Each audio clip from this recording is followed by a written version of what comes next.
Kā Mārim Gailim izdevās tikt pie Vāgnera nama pašā Vecrīgas sirdī un vēl dabūt 15 miljonus no Latvijas valsts budžeta. 2015. gadā Māris Gailis, Pēteris Šmidre un vēl tādi cilvēki uztaisa Vāgnera biedrību un sāka savu lobiju. Viņi tur rīko dažādas akcijas, lai pievērstu uzmanību un dodas uz Saeimas komisijām, kur rāda savas prezentācijas un sola debesmannā. Neliela atkāpe. Ja jūs kā parasts pilsonis gribat tikt Saeimas komisijā, jums ir jāievieto iniciatīva Mana balss portālā un jāsavāc vismaz 10 000 paraksti, un tad jums ir cerība tikt uzklausītam. Savukārt Māris Gailis un viņa biedrība acīm redzot dzīvo kaut kādā Nārnijā, kur ir durvis uz šīm Saeimas komisijām, jo Mana balss portālā nevienu iniciatīvu par šo es neatradu. Tātad Māris Gailis un viņa biedrība lobē šo jautājumu, bieži par to raksta, salīdzinoši bieži par to raksta arī Latvijas sabiedriskie mēdīji. Piemēram, vēl 2019. gadā Māris Gailis stāsta, ka viņš ir piemēroti sagatavojies un kā viņš tur atradīs naudu, jo bagātu vāgneristu pasaulē ir ļoti daudz.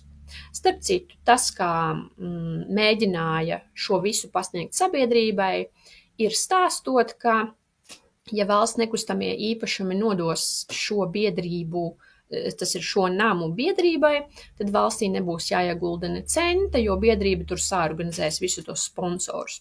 Tā to pasniedz, starp citu, arī Latvijas sabiedriskajos mēdījos. 2020. gadā Arvils Ašeradens, kurš ir viens no likuma projekta iniciatoriem, lai šo Vāgnera namu nodotu biedrībai, arī stāsta sabiedriskajiem mēdījiem, ka esot taču ļoti labi, ja privāti fondi arī starptautiski ir gatavi to realizēt, respektīvi atjaunot šo Vāgnera namu.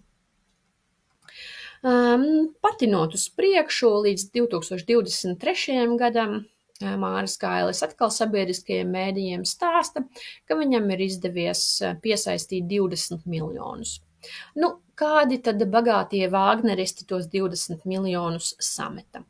5 miljonus iedeva Vācijas valdība un 15 miljonus iedeva Klimata un enerģētikas ministrija, piešķirot caur vides investīciju fondu, kas ir viņa pakļautībā, 15 miljonus no EKI naudas.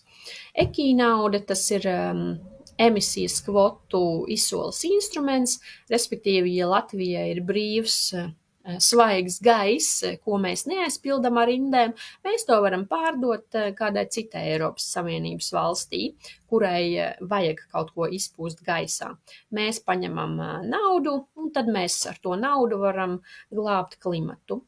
Šajā gadījumā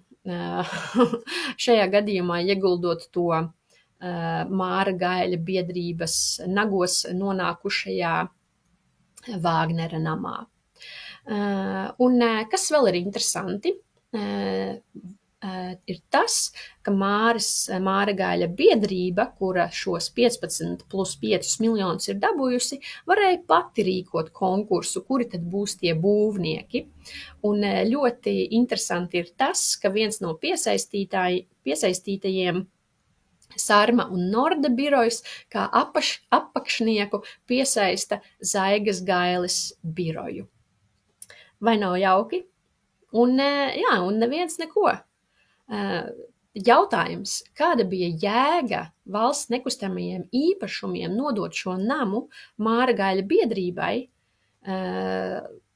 ja Māris Gailis tāpat tika pie valsts budžeta naudas, lai to namu atjaunot. Kāpēc valsts pati to neuzņēmās? Es domāju, ka žurnālistiem vajadzētu aiziet pie Arvila Ašeradena un pajautāt par šo un uzzināt viņa viedokli. Man liekas, visiem būtu ļoti interesanti uzzināt, bet mūsu žurnālisti mūsdienās ir tādi nedaudz no valsts maizes atkarīgi, varbūt viņiem bail uzdot šādus jautājumus.